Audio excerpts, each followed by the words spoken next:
Brought to you by Mrs. Baxter's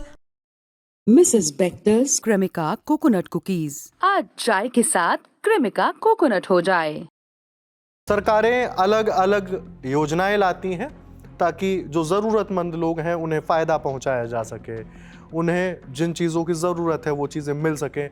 फिर वो प्रधानमंत्री आवास योजना हो या फिर शौचालय हो या फिर हर घर नल योजना हो, इसके तहत तमाम ज़रूरतमंदों को उसका फ़ायदा पहुंचाने की कोशिश की जाती है। लेकिन जो ज़रूरतमंद नहीं भी हैं वो भी इन योजनाओं का लाभ लेने में पीछे नहीं हटते, कुछ न कुछ जुगाड़ निकाल लेते हैं।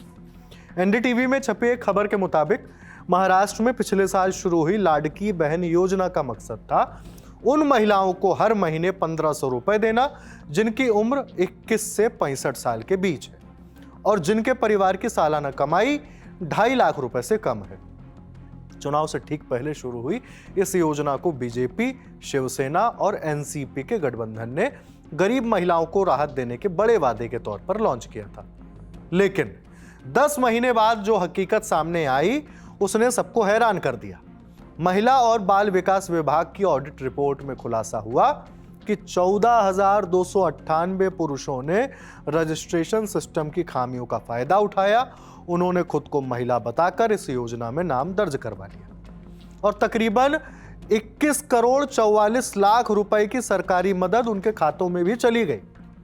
इस पर उप मुख्यमंत्री अजीत पवार ने साफ कहा कि लाडकी बहन योजना महिलाओं के लिए है। जो पुरुष इस योजना का लाभ ले रहे हैं उनसे पैसे वापस ले लिए जाएंगे और अगर वे वापस नहीं करते हैं तो सख्त कार्रवाई होगी। लेकिन मर्दों का नाम जुड़ना तो बस शुरुआत है। ऑडिट रिपोर्ट बताती है कि पहले ही साल में इस योजना को 1640 करोड़ रुपए का नुकसान हो चुका है। वजह है बड़ी संख्या में अपात्र लोगों का रजिस्ट्रेशन।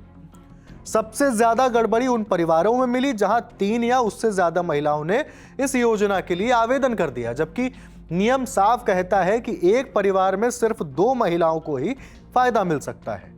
7,97,000 से ज्यादा महिलाओं ने तीसरे नंबर पर आवेदन किया और इस वजह से सरकारी खजाने पर लगभग 1196 करोड़ रुपए का बोझ पड़ा है।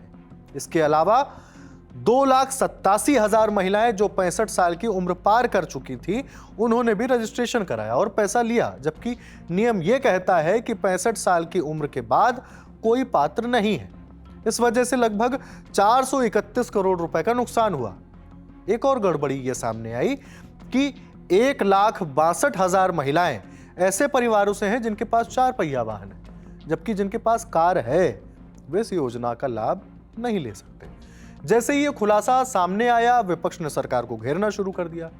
एनसीपी सांसद सुप्रिया सुले ने एक प्रेस कॉन्फ्रेंस के दौरान कहा कि रजिस्ट्रेशन कैसे हुआ, किसने इनकी मदद की और किस कंपनी को ये काम दिया गया।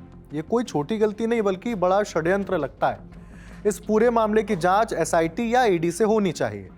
दूसरी ओर सरकार की तरफ से महिला और बाल विकास मंत्री अदिति तटकरे ने कहा, आईटी डिपार्टमेंट की रिपोर्ट के बाद 26,34,000 से ज्यादा अपात्र लाभार्थियों को चिन्हित किया गया है।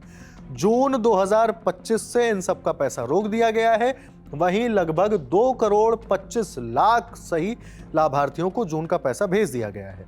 इस मामले के बाद सरकार ने रजिस्ट्रेशन सिस्टम को और सख्त करने की बात कही है, लेकिन इस पूरे खुलासे ने यह साफ कर दिया है कि गरीब महिलाओं को मदद देने के नाम पर बनी इस योजना में बड़े पैमाने पर गड़बड़ी हुई है और यह गड़बड़ी कैसे हुई ये सरकार ही जानती है। फिलहाल इस खबर में इतना ही। आपके लिए तमाम जानकारी जुटाई है हमारे साथी दीपेंद्र गांधी ने। मैं हूं हिमांशु। देखते रहिए द ललन टॉक। शुक्रिया।